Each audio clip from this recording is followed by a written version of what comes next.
आप सरकार के कंट्रोल में रह के क्यों काम करना चाहते हैं? आप सरकार की जिद के हिसाब से काम क्यों करना चाहते हैं? आप जनता की क्यों नहीं मानते? जब 95% जनता चाहती है कि वोट जो है वोट के द्वारा चुनाव होना चाहिए, मतपत्र के द्वारा। अगर एक भी वोटर को शंका है कि उनका वोट सही नहीं पड़ रहा है तो मैं चुनाव आयोग को चुनौती देता हूं कि वो साबित करे कि ईवीएम सही है और ये साबित करके दिखाए कि जो जिसको वोट दे रहा है वही पड़ रहा है। ये सवाल मैं उल्टा इसलिए कर रहा हूं कि चुनाव आयोग चुनौती देती है कि ईवीएम को गलत साबित करो। आखिर क्या उनकी मजबूरी है जब पूरे देश का विपक्ष इस ईवीएम पर भरोसा नहीं कर रहा? देश की जनता, देश का जो मतदाता है, जब वो ईवीएम पर भरोसा नहीं कर रहा, वो लोग चाहते हैं कि वोट बैलेट पेपर से हो, तो फिर केंद्र की सरकार, इलेक्शन कमीशन जबरदस्ती ईवीएम पे ही वोट डलवाने के लिए क्यों जोर डाल रहा है? सुप्रीम कोर्ट के जजेस के ऊपर भी दबाव है। उनको जनता का साथ मिलेगा तो कोर्ट से न्याय की उम्मीद करना, वरना कोर्ट भी न्याय नहीं कर पाएगी।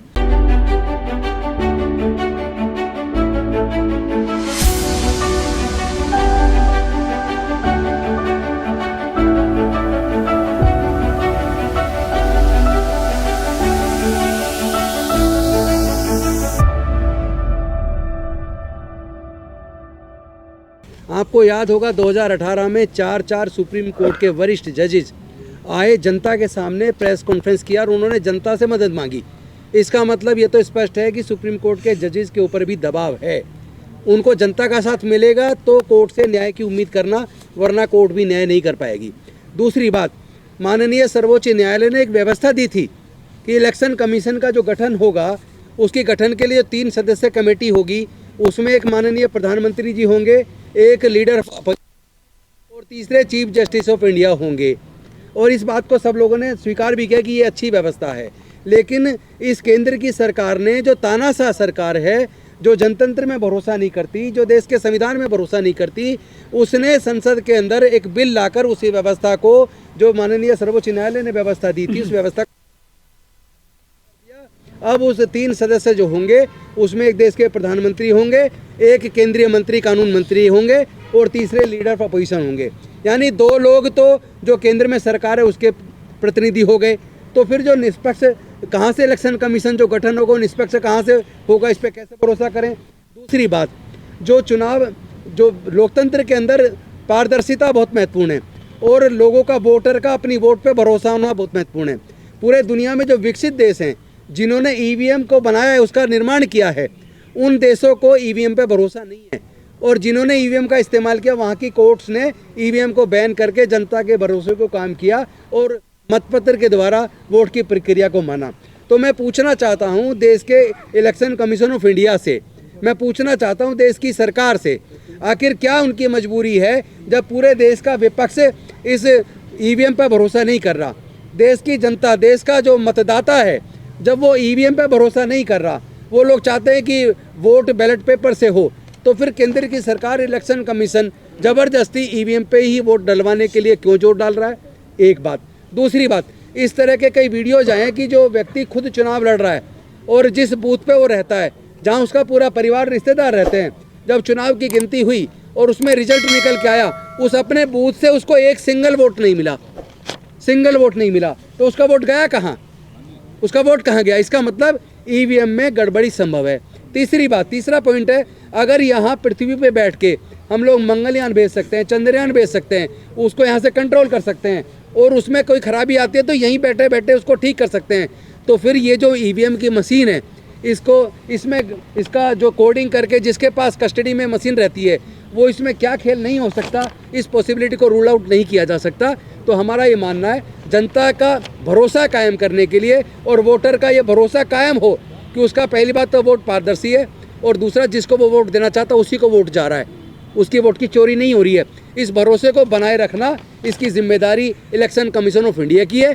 तो हम इलेक्शन कमीशन ऑफ इंडिया से मांग करते हैं कि आप इस ईवीएम से चुनाव कराने की जिद को छोड़ दीजिए, आप जनता की मान लीजिए। जब 95% जनता ये चाहती है कि ईवीएम की बजाय बैलेट पेपर से चुनाव होना चाहिए, तो फिर आपको दिक्कत क्या है? आप सरकार के कंट्रोल में रह के क्यों काम करना चाहते हैं? आप सरकार की जिद के हिसाब से काम क्यों करना चाहते हैं? आप जनता की क्यों नहीं मानते? जब 95% जनता चाहती है कि वोट जो है वोट के द्वारा चुनाव होना चाहिए, मतपत्र के द्वारा, ना कि बैलेट, ना कि ईवीएम के द्वारा, तो फिर ये जिद किस लिए? तो इन मांग के साथ साथ हम चाहते हैं जनता का भरोसा कायम हो, वोटर का भरोसा कायम हो। इसी के लिए हम लोगों ने ये मुहिम छेड़ी है और मुझे ये बताते हुए खुशी हो रही है कि पूरे देश से ओवरवेलमिंग सपोर्ट है। बल्कि हम जो अपेक्षा कर रहे थे, जो उम्मीद कर रहे थे, उससे कई गुना ज़्यादा हमें लोगों का समर्थन मिल रहा है और लोगों की हम आवाज़ है। जैसा महमूद जी ने बताया, इन्होंने बताया कि लोग कह रहे हैं कि आपने इस मूवमेंट को, हमारी आवाज़ को बुलंद तो कर दिया है, आप कहीं बिक तो नहीं जाएंगे, आप कहीं झुक तो नहीं जाएंगे, आप जेल जाने से डर तो नहीं जाएंगे, आपकी हत्या करवा दी जाए कहीं, इस डर से तो आप नहीं झुक जाएंगे। तो मैं देश के लोगों को, जिन लोगों ने हम पे भरोसा किया है, उनको एश्योर करना चाहता हूँ, जितने लोग यहाँ बैठे हैं कोऑर्डिनेटर्स, हम लोग मर सकते हैं, बिकेंगे नहीं, झुकेंगे नहीं, डरेंगे नहीं। जो करना है सरकार को कर ले, वो हमें जेल में डालना चाहे गैर कानून के खिलाफ जाके तो वो डाल दे, क्योंकि वो तो वैसे भी आजकल ईडी, सीबीआई, इनकम टैक्स सब का इस्तेमाल विपक्ष के खिलाफ कर रही है। तो अब अगर विपक्ष मजबूती से आके खुल के नहीं बोल रहा है, लेकिन हम बोल रहे हैं, हमें कोई डर नहीं है। निश्चित तौर पर हम जनता की आवाज़ बन के, जनता की अपेक्षाओं के हिसाब से इस लड़ाई को अंजाम तक पहुंचाएंगे और ईवीएम से चुनाव नहीं होने देंगे, बैलेट पेपर से चुनाव कराएंगे। धन्यवाद। जय भीम, जय मंडल। जो ईवीएम हटाओ संयुक्त मोर्चा के तरफ से ये कार्यक्रम शुरू किया गया है, ये बिहार जैसे राज्य में शुरू हो चुका है। ईवीएम हटाओ रथ यात्रा 11 जिलों में बिहार में जा चुकी है और तमाम जगहों में जो अभी आदरणीय भानु प्रताप सिंह जी ने जो रखा है सामने, उसके अनुसार हमारा जो संघर्ष है बिहार में तो शुरू हो चुका है। और हमारे साथी उमाशंकर साहनी साहब है, ये लोग लीड कर रहे हैं। 2 हैशटैग मैं निवेदन करूंगा, सोशल मीडिया पे जरूर यूज़ करें, ईवीएम हटाओ संयुक्त मोर्चा, और दूसरा बैन ईवीएम सेव इंडिया। ये जरूर अपने हर पोस्ट में, जितने हमारे युवा साथी हैं, स्टूडेंट्स हैं, जो लोग सोशल मीडिया पे एक्टिव हैं, और जब भी ये कॉल हो उस कॉल के हिसाब से अपना जो है योगदान दे। मैं एक बात कह के बात समाप्त करूंगा। अभी डॉक्टर रतन लाल ने सही कहा, जो सबसे बड़ा इस देश में आंदोलन हुआ CAA NRC का, सबसे बड़ा किसानों का आंदोलन हुआ, उसके बाद जो 2018 में 2 अप्रैल को हमारे दलित साथियों के संघर्ष था, जो रोस्टर को लेकर संघर्ष हुआ, इन संघर्ष के बाद भाजपा सरकार को कैसे लगातार उनकी वोटें बढ़ रही है। अगर एक भी वोटर को शंका है कि उनका वोट सही नहीं पड़ रहा है, तो मैं चुनाव आयोग को चुनौती देता हूं कि वो साबित करे कि ईवीएम सही है, और ये साबित करके दिखाए कि जो जिसको वोट दे रहा है वही पड़ रहा है। ये सवाल मैं उल्टा इसलिए कर रहा हूं कि चुनाव आयोग चुनौती देती है कि ईवीएम को गलत साबित करो। मैं चुनाव आयोग से पूछता हूं कि वो ईवीएम को सही साबित करके दिखाए, और इसलिए ईवीएम हटाओ हमारा जो संघर्ष है वो जारी रहेगा। इसी बात के साथ अपनी बात समाप्त की। देखिए साथियों, अभी शुक्रिया भानु जी और महमूद प्रसाद जी ने जो आप सबको संबोधित कर दिया। मणिपुर में हमने जगह जगह पर हमने पोस्टर चिपका दिए हैं, एक्टिवेट कर दिए हैं। जो हमारे जो कार्यकर्ता है असम में जगह जगह पर जो है हमने कार्यकर्ता को एक्टिवेट कर दिया है। हमने ऐसे नहीं है कि हमने किसी पॉलिटिकल पार्टी को, जो अपोजिशन लीडर्स को हमने प्रपोज नहीं किया, हमने सबको इनवाइट दिया है। लेकिन उनको डर है कि ईडी सीबीआई की डर है, तो हमें कोई ईडी सीबीआई की डर नहीं है।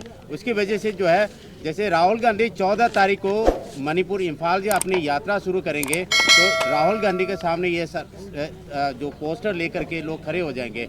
जैसे असम पे घुसेंगे तो असम में भी यही जो हमारा कार्यकर्ता ईवीएम हटाओ संयुक्त मोर्चा के कार्यकर्ता असम में रहेंगे। उसके बाद अब वो बंगाल में घुसेंगे तो बंगाल में भी सेम उसी तरीके का हमारा कार्यक्रम रहेगा, क्योंकि अपोजिशन लीडर को भी जानना जरूरी है भाई ईवीएम हटाओ की जो है सिर्फ सरकार के ऊपर नहीं, उनके ऊपर भी दबाव है।